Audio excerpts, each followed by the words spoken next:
Welcome along, everyone. It's Wednesday. We are live, and it is the weekend debrief. Can you believe another week has passed us by? Some good racing at the weekend for me. Hope you enjoyed it too. If you were out and about racing whatever class of RC car you enjoy.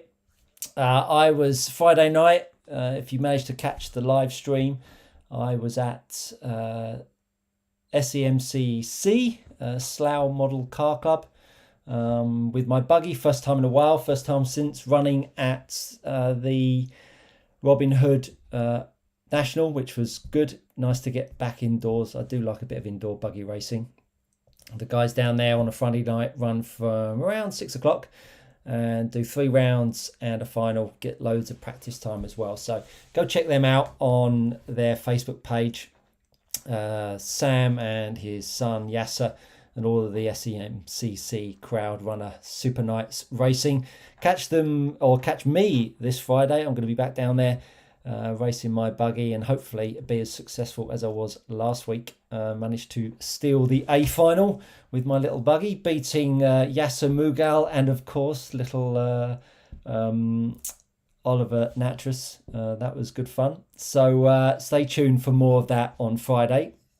So obviously we've got a really exciting show ahead this evening. Very lucky to have a racing driver that really needs very little announcing.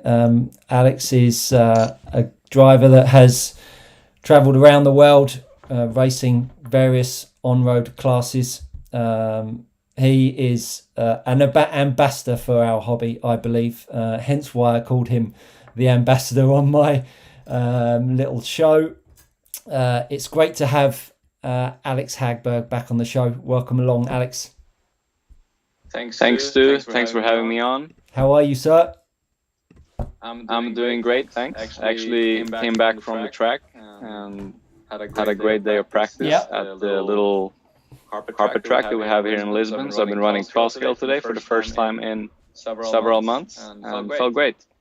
Yeah, I mean, I've seen your little post. I think it was today, wasn't it? Yeah, it was today that you posted that up.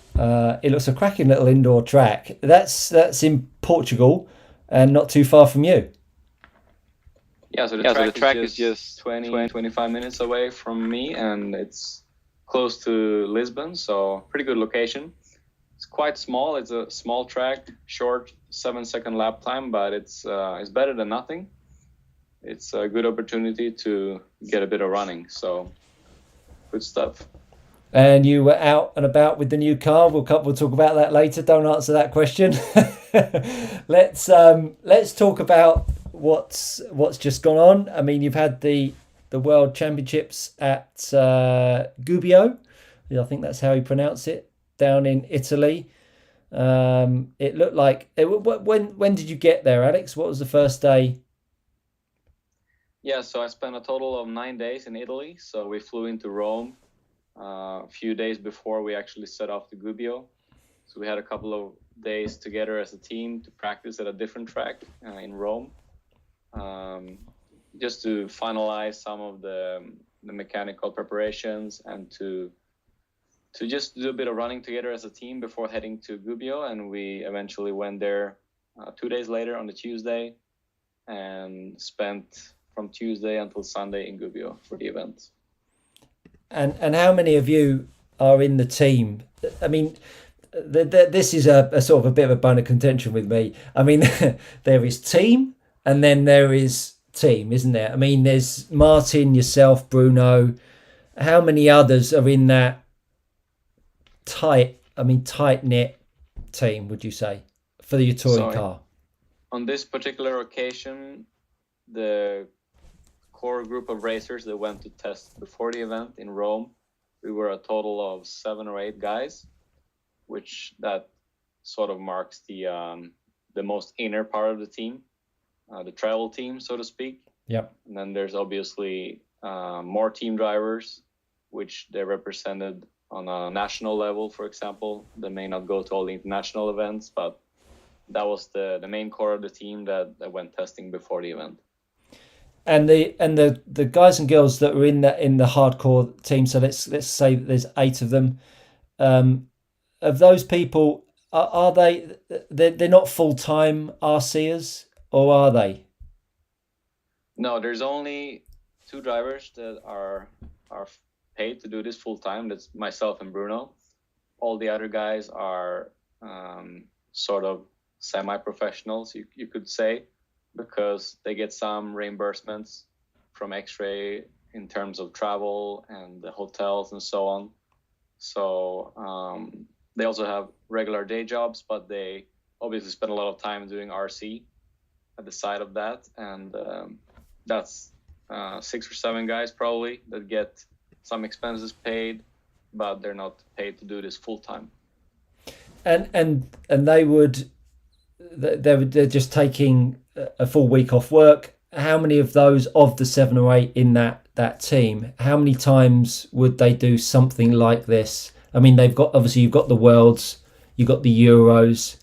Is there any other events that those 7 or 8 guys out? So as we're talking about 5 guys potentially outside of you and Bruno, would those 5 guys attend another full week outside of a Worlds or Euros?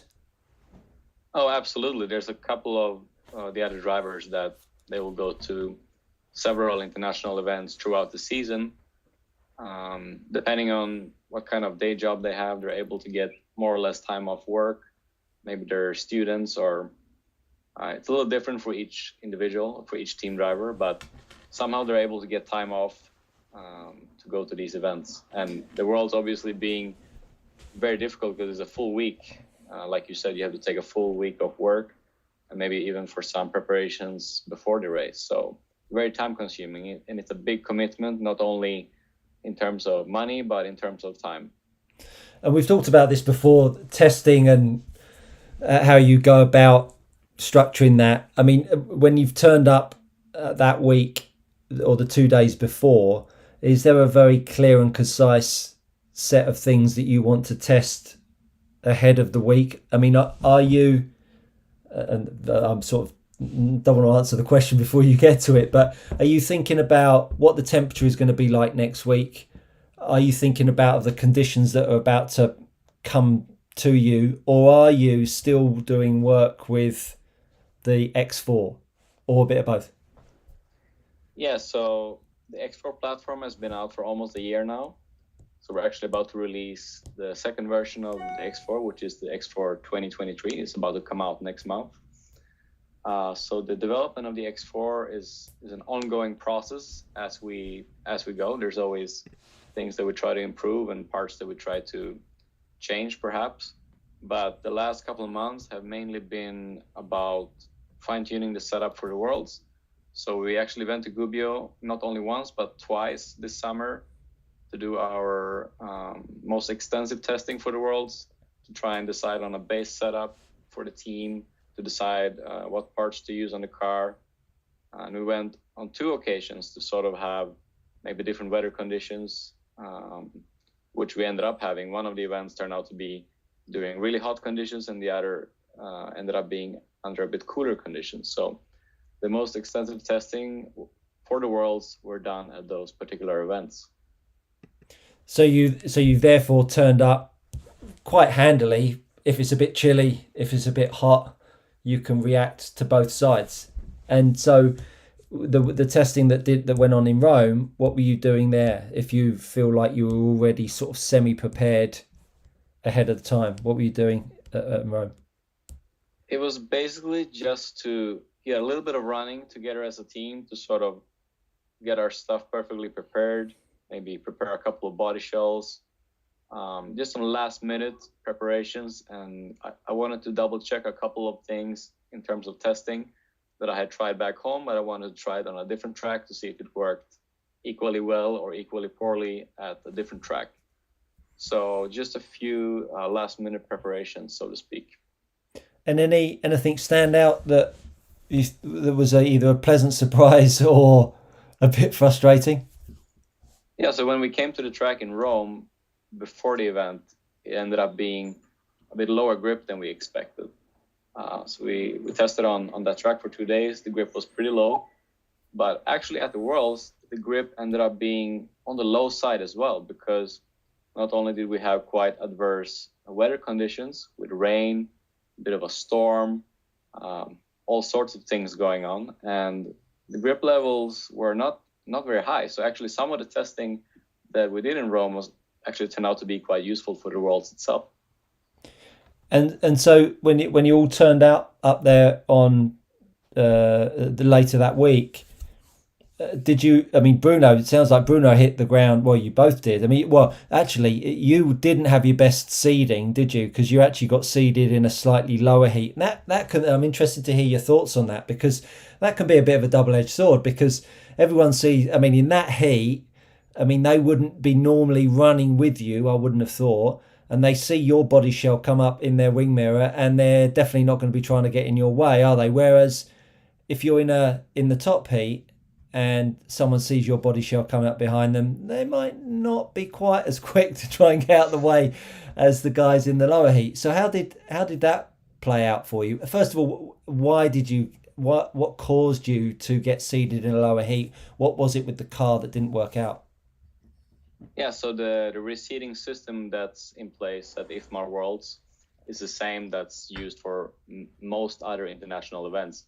They base your seeding upon your 3 fastest consecutive laps. So you need to string together 3 really fast laps in practice.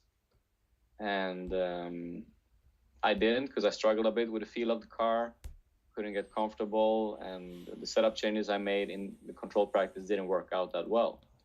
But the other point is that the tires have such a big drop off from the first minute till later on in the run that you basically only have 3 or 4 laps of a shot at getting 3 really quick laps. So when the first minute's done, basically the tires don't have any grip left to be able to set those competitive lap times. So several factors contributed to me being 14th in seeding.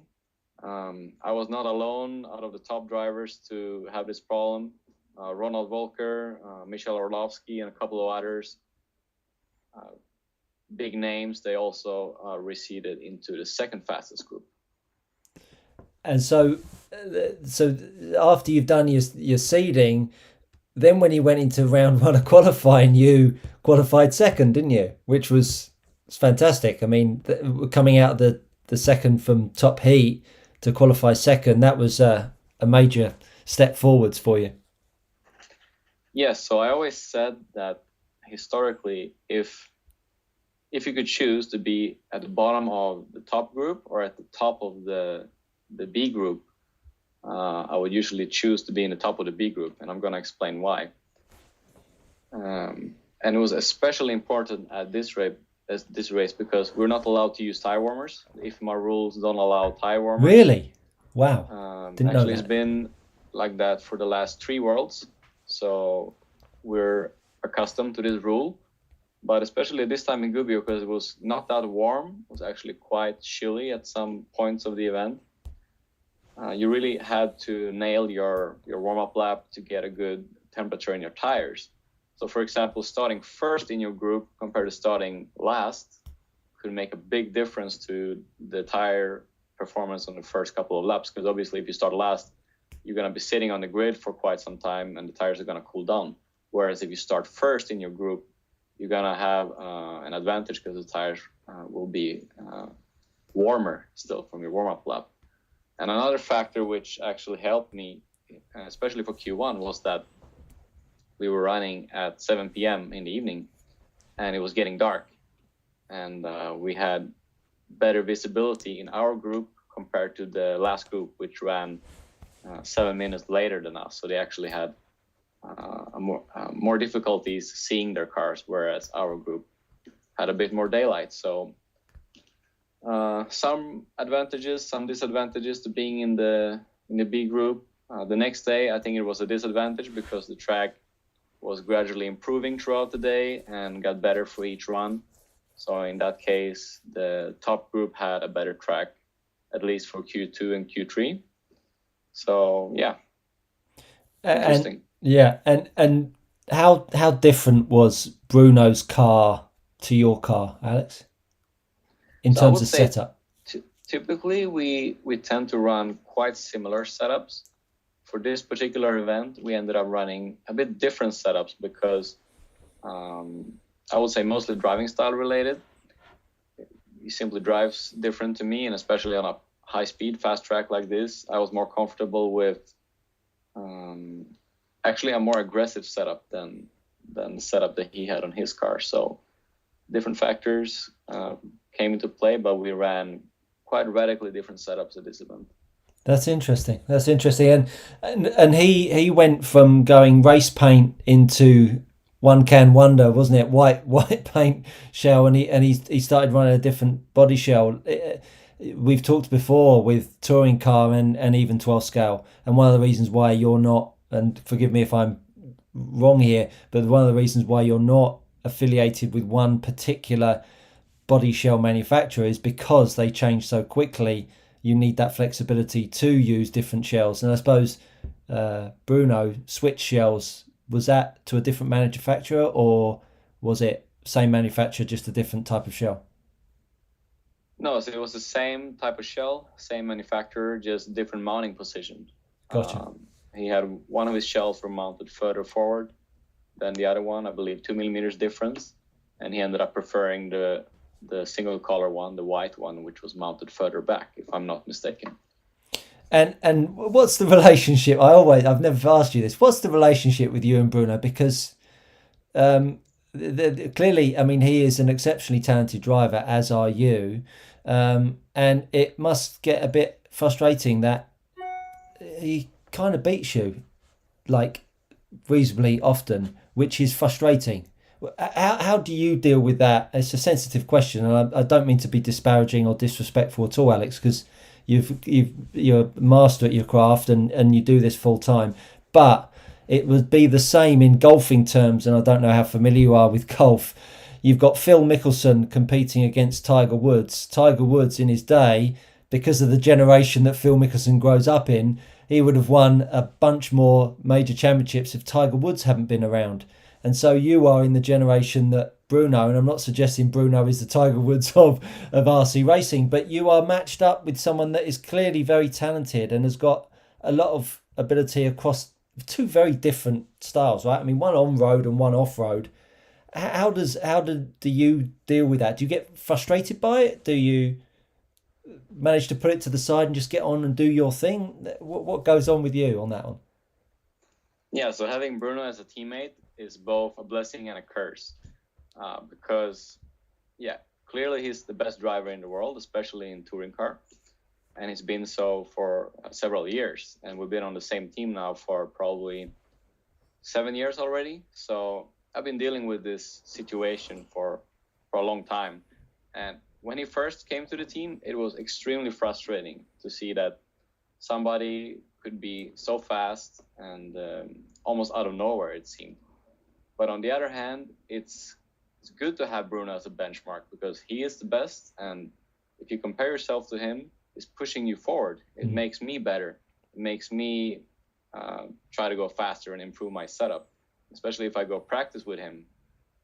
If I can keep up with him in practice, it means that I'm fast. I'm on the pace, no matter where we are, what track. So it's a blessing and a curse. It can be very frustrating, but just like in F1, I don't know if you're familiar with the rivalry that was between Hamilton and Rosberg a few years back. When Rosberg did everything right, he could beat Hamilton, even though he was less talented. And I do think that I can beat Bruno every once in a while when everything lines up for me, when my car is perfect and my driving is on point. I can beat him, and I've proven that in the past. It just doesn't happen very often, and that's discouraging. For example, sometimes I get off the rostrum and I felt that I had a spectacular run. I drove flawlessly, let's say, and he goes out there and goes 3 seconds faster. And that makes you wonder, how did he do it? I mean, how is this possible? But I'm used to it now. I know how to deal with it, and there's many advantages to having him as a teammate as well. Yeah, and I think that's quite a nice segue into the next topic that I want to talk to you about, and we've got a nice few people watching. any questions that you want to put to Alex or myself, feel free to fire them in. We're always very keen to discuss any topics, or Alex is certainly. Good evening, Luke Westwood and David Rolfe. Baldiff again Friday. Yes, I will be, because I can't be bothered to change it into a gear diff. That's on my buggy. So going on to the next question I want to have with you, or put towards you, is my outside looking in. When I've been to the Euros, when I've looked on social media, there is one particular chap that seems to, and Mark Reinhardt seems to, when he doesn't do so well, toys seem to fly out of the pram. I'm not sure if you're familiar with the English term, that there's reasons and there's problems and there's causes for it, and things like that. And because he's quite vocal on social media, and actually he was quite vocal at the Euros at the end of the Euros about the tyres and stuff like that. I think he actually came on RC Racing TV and actually made a piece of why it wasn't a good week for various reasons. When a team is so devoted to working really hard at that, because you are the biggest manufacturer in RC comfortably, how you apply yourselves is absolutely professional from top to toe in my books. Coming from out of my sport and into this sport, and seeing how you do things, it's professional.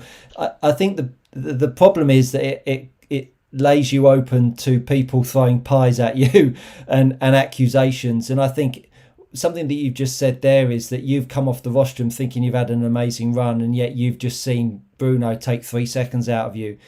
What went on in Gubbio, where you were doing so well in the first few rounds, and Bruno inevitably sort of walking away from it, you had a few things thrown at you, being accused of cheating. How do you deal with that, and what do you sort of have to say to those people that throw those accusations? Because I think when you're throwing accusations out there, because of who's doing it, you're ego driven, you're very boisterous, you want to be heard. But of course, the person that's being accused of it, in most times, don't retaliate, because it's almost like you're being poked. But this is your time to shine, because I think you do need a forum to speak on. And if this is it, but you actually did address it on your Facebook page, as I say, what would you like to say to the people that do make those accusations? Yeah, so I addressed it in short in my Facebook post. I basically said that these people are disrespecting our hard work, because we worked harder than any other team leading up to this event. We didn't go to other international events to save the budgets to be able to prepare better for the Worlds, and so on. Eventually, it paid off, because we ended up winning the Worlds in both classes. So first thing I would like to say is that I'm deeply saddened, and I feel disrespected, but on the other hand also upset, because the rules that are in place for the IFMA Worlds are the strictest possible tire rules that you can have for an event. There's absolutely no room for any manipulation, cheating, or whatever you want to call it. There's absolutely no doubt about how the tires were handled at the event. And it's a sad group of individuals that, again, got beaten at this event, that they were personally throwing accusations at myself and my team for cheating. And basically, how can I put this? We don't feel that we have anything directly to say to these people. It's just unfortunate that this sort of became something that you'll remember from this event. Even though we won, we'll always remember these people accusing us of cheating and using social media as their platform. Yeah, and it at the end of the day, you've still got to put it down on the tarmac for 5 minutes, race it.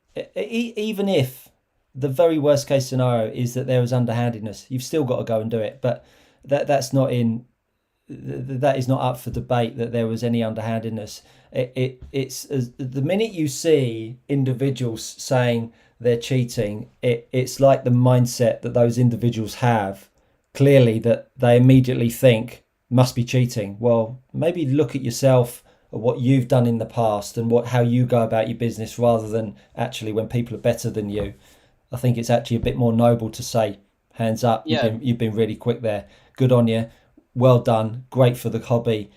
Kick on. Because we're lucky to have people like yourself and Bruno that are standout drivers. We're lucky to have people like Mark Reinhard, Volker, guys that when you watch the racing is just incredible toe to toe. If someone's quicker than you on the day, so be it. The better man won. Yeah, but this is not anything new. We've had similar accusations in the past as well. Not only at the Worlds, which it has the absolute strictest tire rules of any race, but we had these accusations at the Euros. We've had these accusations at the ETS. It's always the same group of people that throw these accusations out whenever they're not on pace, whenever they're not winning.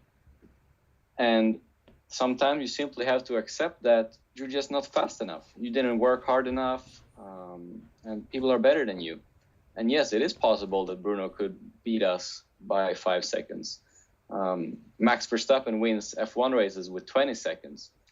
Does that mean that he's cheating? No, I don't think so. It's just silly and sad behavior from a few sad individuals, and that's all there is to it. Well, we won't ponder on that for too much time because we don't want to give them the respect of too much airtime for that topic. But glad that you had your say on it. We've just got a CB has just commented. Alex, this is Che. Looks forward to racing with you at Pro Level RC. I'm guessing Che is from the US, and Pro Level RC is a fabulous racer venue in America, I'm assuming. Yeah, that's Che Blunt, my friend from St. Louis, whom I raced with several times in the US at different events. I'm looking forward to seeing him in November again. Is that is that touring car 12 scale? So that's the US Indoor Champs in Cleveland, which I'll be attending again this year, and I'll go to St. Louis to Pro Level RC to prepare for that event. I'll get to see Che there, so looking forward to that. Fantastic. Thanks for commenting, Che. So let's turn our attention to a bit of 12 scale. My passion, I've not done too much touring car, but let me also congratulate you and the team for winning the World Championships at touring car. It's a super effort. So we've got the new X12 coming out. The full presentation's tomorrow, isn't it? No, 23rd. We're Wednesday. Must remember what day it is, Alex. We're Wednesday. So what are you looking forward to in terms of the new car? What do you feel it can offer in terms of performance? The new car. Obviously, we can't talk about what has changed on it, and we can't answer any questions on that. But what is it that you feel that it offers in the updates? Oh, it's a really nice upgrade this year, I would say. It's got upgrades which not only makes the car faster, but also makes it easier to use, easier to fine-tune. And all for the sake of convenience is the best way that I can describe it. A bit more bulletproof, so to speak. Brilliant. And it also looks better visually. The car looks cooler. So don't tell me that, Alex. Don't tell me that. So I'm really happy with the X1223. It's not really a revolution, but sort of a good evolution. It's the best way to describe it. And did you use it at the Euros? I did not use it at the Euros. I used a couple of the bits at the Euros, which were prototype parts at that stage. I then used almost all of those prototype parts at the Mile High Indoor Champs event in April in Denver. That was almost a full 23 prototype that I used at that event. And later on, I got the pre-production parts sent to me during the summer, which those are the parts that I'm now running. I'm actually still waiting for the production car to show up. It got shipped yesterday, I believe. Oh, really? So, yeah. And do you get still juiced up about a new kit coming through the front door?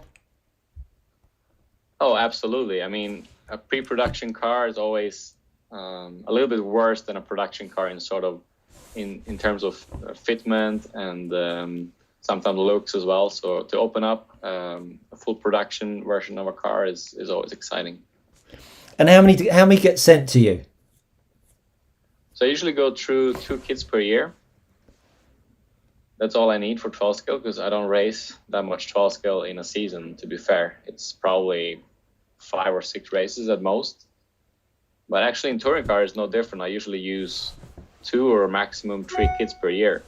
And as you know, in touring car I do race a lot in a year. It can be between 20 and 25 events. So, but you don't need new kits all the time. You simply need to refresh the kits that you have and replace worn out parts. No, Alex. You've got that wrong. You need new kits when you feel like it. It's got nothing to do whether you've worn it out. You just need a new kit. I love building new kits. Can't help myself. Just love a new kit. I can't believe you only do 2 a year. You only get to build 2 brand new cars a year. Yeah, I mean, a lot of people get surprised that they think I go through more kits per year, but actually it would be inconvenient for me to be building new kits all the time. So even though it's exciting, it's not convenient for me. So when you get the 2 kits, do you build the 2 kits or do you keep the second? Because I've seen you at the Euros, let's say, and I've seen Boyd and his very short trousers, which are just shocking. If you're out there, Boyd, honestly. Anyway, let's move on. I see Boyd put your car down, and then 4 minutes later you put another car down and you give that around. So these are the 2 kits, I guess, you're running. You build those up to slightly different specs? Yeah, the procedure for big events is usually that I bring 2 cars with different setups on them to be able to quickly gather setup data by alternating between these 2 cars. So I can get a lot of track time in a short amount of time frame, testing different setups. So it's always handy to have 2 kits, 2 cars ready to go. And the other reason being that if you wreck one of them, then you have the other one still ready to go and in one piece. So it's good to have 2 cars for several reasons. I like that, wreck one of them. I do vividly remember in New York, there was a couple of moments when I think it was, I can't remember, there was a bit of a grip issue and you had a bit of an issue down the straight in NYGP and coming onto the straight and it cocked its wheel and you blipped it and it pirouetted and fired itself out. I don't know if you remember that, but it was a good few years back. And so, do you remember that or not? Yeah, I hit the wall. It's full wood. I remember. Yeah. Because that was the first time we were running solid axles. That's it. And as you know, when you're running a solid axle, you get too early on the throttle coming off the corner. Sometimes you can make the car wheelie, especially when you have a lot of grip in the track. But you'd be surprised how strong 12-scale cars are, even if you hit the wall at full speed. I mean, sometimes I'm amazed that the cars hold up that well. Yeah. Usually the Bodyshells don't, so that's what breaks first. But the cars actually hold up really well. Yeah. We've got one chap here. We've got Che again, actually. He's put together a 12-scale car, mod car, this season. So that sounds like that's something new. And he goes on to ask, he's got the 22 car. Can he upgrade the 22 to the 23? Do the components carry over? You can, but I would not recommend it because it will be a pretty expensive upgrade. Because not only do you need to get a new chassis plate, new rear pod plate, rear pod bulkheads, etc. So there's so many new parts that you would have to get that is almost not worth it. It's probably better to get a new kit. That would be my recommendation. So what Che has successfully done there, Alex, is lead you down the path to tell us he's got a new chassis, he's got a new pod and new bulkheads. This is great. Brilliant. Good work there, Che. Can't believe he tricked me. You know what you're doing, Alex. You know what you're doing. So I've got Mr. Styles, Mark Styles. He's asked the question, Alex, what are your thoughts on the state of modified racing in on-road? He goes on to say, whilst it's an amazing spectacle when the pros do it, do you think that its relevance to the wider racing scene is dwindling? Yeah, Mr. Styles is exactly right. Oh, don't tell him that, Alex. Don't tell him that. He's got a big enough head as it is, for heaven's sake, man. Go on, carry on, carry on. It's a fact that modified racing is dying on a global scale. I mean, there's no country in the world where modified is growing. It's getting smaller everywhere. Nobody wants to drive modified anymore because it's more difficult. It has more tire wear. It's basically too complicated for the average driver, for a hobby level driver. And it's pretty much only us pros and a few more that want to race modified. And especially if you race on smaller tracks with less grip, you almost go the same speed with a spec class motor. And especially these days when stock motors have become so fast. But to answer his question, what's my thoughts? Really difficult to say what is the right thing to do for the future. Do we want to slow down modified by going to a motor limit or a blinky state of the speedo? Do we want to create another stock class that's a bit faster, and we sort of make the current stock class into the slower stock class? I really don't know. I don't know what the true solution is. We have to try and discuss these things. I saw there was a proposal made from the BRCA to do 5-turn motor limits, perhaps with blinky mode as well. And that's certainly a way to slow things down. And as you know, in 12 scale in Europe, EFRA and BRCA went to a 6.5 turn blinky modified class, replacing the old open modified. And I think that's a good move because it made modified seem more easy to handle for the average driver. Didn't scare off the hobby level drivers like open modified did. So it seemed like a good step in terms of making modified closer to stock in one sense. But did the numbers really grow when we slowed modified down? Yeah, they did for a little bit, but I believe that the numbers went back down then. So I don't have a good answer. I just have different options in my mind, but I couldn't tell you what would be the perfect answer. I'm going to hypothesize with you, Alex. So the touring car, let's take touring car just for a moment. Do you, with your modified car, do you enjoy driving around a Gubbio circuit in modified touring car? Or do you enjoy driving around a smaller, tighter track like a Florida snowbirds? I know they're different track types in terms of one's asphalt and one's carpet.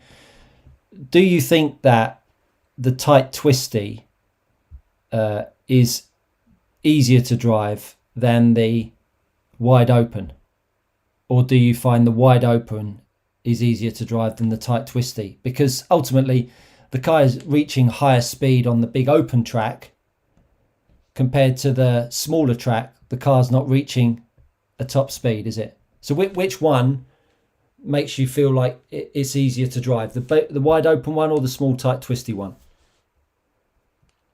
I would say that technically it's more difficult to drive a small twisty technical track than driving open high speed wider track, because there's more margin for error on a large wide fast track.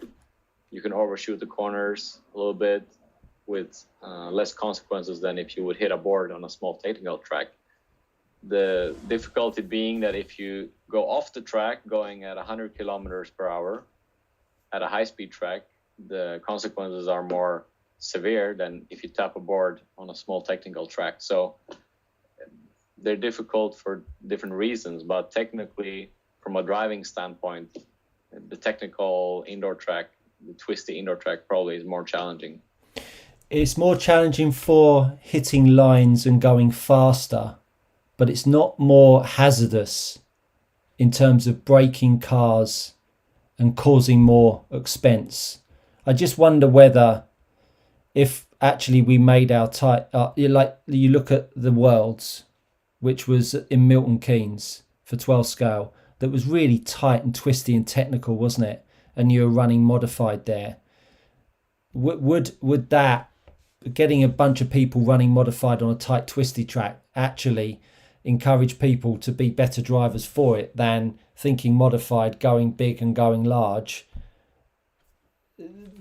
Cars are going faster, braking harder, because ultimately the reason why people don't want to run modified is because they don't want to sweep their car up at the end of the day, do they?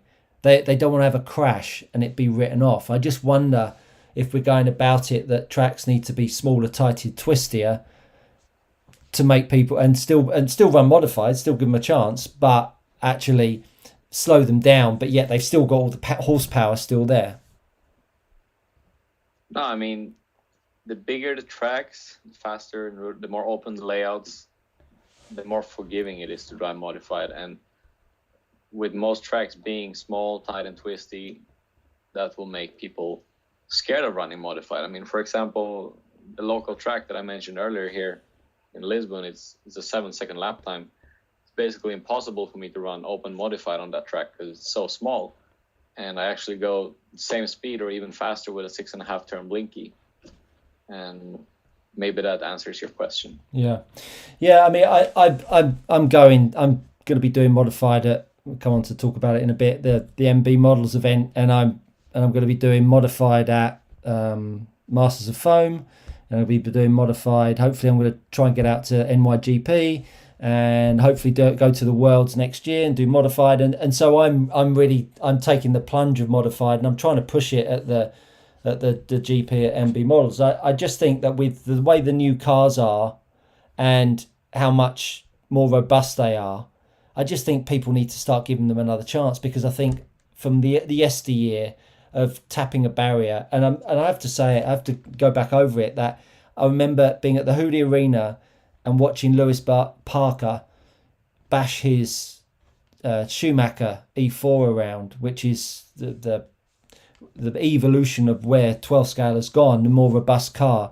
And it was fine. He just drove away from it, didn't brake, just kept on going. That needs to be the new understanding of 12 scale, which is where it is, isn't it? I mean, 12 scale has never been more robust. And actually what Mark's referring to is people are frightened of it because they don't want to sweep their car up. They don't want to have to rebuild their car. But if they can dust it off, stick some new tyres back on it and go again, I think modified has got a whole new audience. If we think about that, actually this car will not break. You'll be able to whack its barrier. And everybody wants to drive faster anyway, because everyone's trying to get more motor, more speed out of a stock car, a stock motor. So I just think that there needs to be a bit of a mind shift, and that's why I've tried to push the whole modified thing at the GP. I've managed to get 10 guys running modified, and it's open modified, which I think will be great. And I know Ollie Payne was up there to MB Models doing a bit of sneaky practice and just testing it out. And he said the track was fine for open mod. So coming on to MB Models, you're going to be coming over to the UK. That's going to be your first 12 scale event. You're going to have a full day's practice on the Friday. What will you be looking to do to get yourself settled in for the weekend on the Friday? Yeah, so always when I show up to a new track, first couple of packs usually are used to get used to the track layout, just to drive without changing the car too much, if possible. I mean, if there's enough time in practice to do that. So just to get accustomed to the track, try to figure out where I want to stand on the rostrum, things like that. Later on, I mean, in 12 scale, it's all about tires, pretty much. Especially early on, you try to determine which tire compound, which tire size do I want to run, tire prep, and so on. and once I've determined my tire program, I can start working on the car setup. And usually that's the process that I try to follow at a 12 scale event which has not too much of a limit on track time. And I mean, this is the first time where we've actually had an opportunity to have a full day's practice at a UK event outside of a World Championship or European Championship. Is that something that you enjoy having ahead of an event, like a full day's practice? Yeah, that's great. I mean, most of the events that I go to in the US, they have open practice for at least a day or two. So I really enjoy that. It's not always possible. I mean, the Euros, for example, is pretty limited on practice. Same thing at the Worlds. So those are shorter events with less track time, fewer runs. But I really enjoy having more practice rather than being limited, especially if it's a track that I'm not very familiar with. For example, I've been to MB several times before, but I think they've changed the carpet since the last time I was there. So possibly it's a bit different from what I remember. Yes, I've heard it's a little bit different. So I'm looking forward to seeing what that delivers in terms of setup changes, etc. And of course, on the Friday, we've got yourself, Dave Spashett and Mark Stiles doing a couple of live workshops. So you're 11 a.m. on the Friday, UK time, and you are going to be doing your chassis workshop on the new X1223 by any chance? Yes, that's the plan. I'm going to talk about the new car, the new features of the car, maybe a bit of the development process explained as well, prototyping process, and then to open up to customers' questions. Yeah, I think that's going to be really exciting. You're going to be mic'd up. I'm going to have another mic that I can pass around the room from the racers, and also be taking questions from YouTube, so I'll be able to put those to you. And then your second workshop is going to be, and we've got quite a few cameras as well, so I'm going to be able to have a camera on your face, going to have a camera down on the chassis as well, and I'm going to have some cameras in from different angles, and we can do the same on the track as well, which makes it really some nice visuals, and hopefully we can get as much insight as possible. The second workshop, you're going to cover a bit of driving. What are you going to talk about on the driving side? Yes, so we're actually trying to decide that in between us, myself, David Spashett, and Mark Stiles. We're trying to divide the areas on driving technique. Can't remember now exactly which was my part. Let me try and look it up. I think you were talking about the differences between stock driving and modified driving. Yeah, exactly. I was going to talk about throttle control, which is obviously critical for racing modified especially, and differences in driving style between stock and modified classes. So hopefully I can give some good insight in driving technique. That'll be good, because I'm going to be able to get the camera on your controller, so I'll be able to actually see the controller going backwards and forwards, and I'll be able to have in the other corner, I'll be able to have your car on the track, so you'll actually start to be able to see what's going on, and obviously the microphone on. So I think it'll be really interactive and taking people's questions on that as well. So it's going to be an exciting weekend, and we're going to split the 10 drivers up. Got fairly mixed ability, but we're going to have 5 car heats. So it'll be hopefully we'll be able to get the nice blend of quality between the differing abilities. So that should work out well. Now, I've got an interesting part of the show here now, Alex. Now, I need you to be able to see a screen. Have you got a screen in front of you of YouTube? Yeah, I got it here in the back, yeah. Okay, so I'm going to disappear, and up on the screen here I've got 3 pictures, and I need to see if you can remember where these pictures were from. So let's get the first one up here. Hang on one second there. Hang on one second. So let's get the first one up, which is this one here. Let's see where. Oh God, it's a shocker, Alex. Has it popped up yet? There she is. I can't even believe that's you.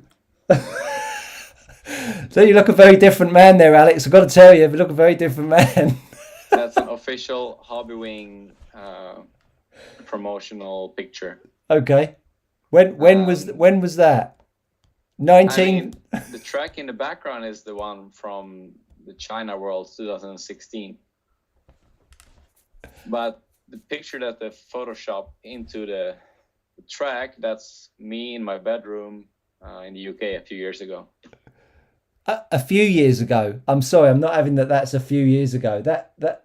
That's got to be way further apart than that. What? No, it can only be 4 years ago, not more, because I only raced for Hobby Wing for 4 years. Really? Wow. Yeah, so maximum 4 years. Wow. Okay. Well, I mean, you look. Well, I've got to tell you, you look younger now than you do there. You got a little bit of extra terry weight, a little bit more around your chops, haven't you? Yeah, that's good, I guess. It is good. Would be worse if it was the other way around. The other way around. Right. Are you ready? You ready for the next one? Yes. So here we go. Here's the next one. The next one should be coming up just a second. There's a bit of a delay. There we are. Look at that one. That's a doozy. Oh man. Yeah.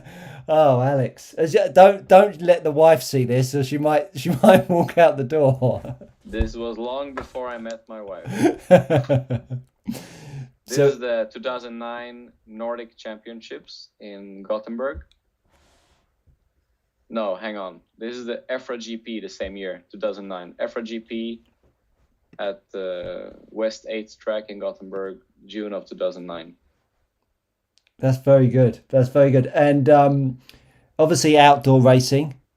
How good were you at this point? How much had obviously X-Ray have obviously got involved with you at this point. They obviously can see lots of opportunity with you. How close were you to thinking at that point, I want to do this for a job? Yeah, so at that time, actually not too far away, because I sort of became an international A finalist in 2007. That's when I sort of made a name for myself. And in 2009, I was already pretty established on the on-road scene. This was 1/10 scale IC racing in this particular event. And it was only 2 years after this that I actually became a full-time professional. So yeah, wasn't that far ahead. I mean, at this time I was done with school. I was going to go into university. So I was sort of in between working at a RC distribution company, going to university, or trying to become an RC pro. That's the situation of my life when this picture was taken. So how old are you here? Because you look like you're about 13 years old. I was 19 years old. Really? Yeah. Wow. Well, I mean, you age very well, Alex. How old are you now, may I ask? 32. 32, yeah. Welcome to 40 coming at you. So here's the last... Here's the last one, and I really like this picture. I think this is one. This has not been used enough in your life. This is a really cracking picture. This is what we all feel like when we've had a good run. Now, even I know when this is from. Yeah, Limburg 2018. Yeah, and what were you winning here? Oh, A3. So I won my 5th European Championships, 4th or 5th. And what provoked such emotion? Racing against Ollie Jeffries in a very close race where I had a problem in A1. Had a DNF, so pressure was on for A2 and 3 to try and retain the title. And I managed to win the last 2 finals, and big relief and big joy, obviously. Does it give you goosebumps looking at that picture? Yeah, a bit of goosebumps, increased heart rate, a bit of both. Yeah. Do you use any of these old pictures and imagery to get you into a better place at any time? Yeah, I try to watch a lot of old races, old finals, not only to study my driving technique, but sometimes to study or try and remember the emotions that I went through and how I dealt with pressure in certain situations. So yeah, I often watch old finals and old events. Yeah, that's cool. Listen, Alex, you've been a great sport for taking part in that, dragging up some old photos. Alex, listen, you've been, as usual, a fantastic guest on the show. This is your time to thank those people that help you and support you in your racing. So give them a shout out. Yeah, I want to thank all my sponsors, mainly X-Ray and Huddy, which are my main sponsors for cars, tools, and accessories. I want to thank Hobbywing for the best speedos and motors, Samparao batteries, Prospect chargers, Avid bearings, Hot Race tires, TQ wire, Loxon stickers, A-Paint, Sanwa radios and servos, of course, Monaco RC, online RC shop. Those are all the main ones. I hope I didn't forget any. Hero Seiko screws.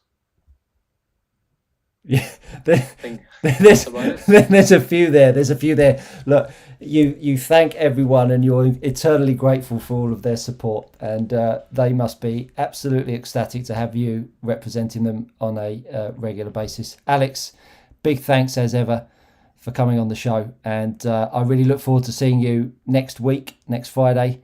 And hopefully everyone can check out your couple of workshops that are going to be coming at them next week. Thanks again, Alex. Travel safe, and we'll see you next week. Yeah, thanks too for having me on, and looking forward to seeing you next week in the UK. Brilliant. All the best, Alex. Thanks a lot. Thank you. Bye. So that was Alex Hagberg, the absolute ambassador for RC racing. I mean, there is very few people, I think, within this hobby that offer up the honesty and the integrity that he does. X-Ray must be super proud that they have him as one of their leading drivers. Hopefully some interesting content there for you that A, you learned a little bit about Alex, and B, you learned a little bit about the racing that goes on behind the scenes for preparing for a TC World Championships, and also building a 12th scale team and a car as well. So if you want to know more about the workshops that are taking place, they're on the Facebook page. Don't think we've got any questions coming in. Andrew Thompson, let's go back and let's just see. Che asked about touring car, can the 22 version be upgraded to the 23? Should have asked that. Apologies, Che. But I'm sure Alex, we can ask him that question next week at the podcast, or should I say, not the podcast, fraudulent slip, at the RC Race Car GP. Andrew Thompson says, great interview. Thanks both. You're welcome, Andrew. And Andy Thompson said, best reserve, Stu, one of those sexy new X1223s. Don't, Andrew. Don't even tempt me. When he started talking about new chassis and it looked better, I went all a little bit weak-limbed. Anyway, hopefully it's right on 8:59. I like to keep these debriefs to an hour. Stay tuned. There is one more debrief to come next Wednesday before the RC Racecar 12th GP. There is still time to book in. Get yourself over to www.rcracecar.co.uk to book in. That is going to be closing Sunday evening this week. And if you want to run modified and you are already entered, you can get a free entry for 10 places. You heard it here first. I'm going to put a little post later in the week. If you are currently entered and run in the GP and want to run modified, there are 10 places up for grabs for free. Just drop me a DM or a message and I'll get you entered. I hope you've enjoyed today's show. I know I certainly have. I look forward to seeing you all very soon. click the like button, hit subscribe, share with your friends, and I look forward to seeing you all trackside soon. Take it easy out there.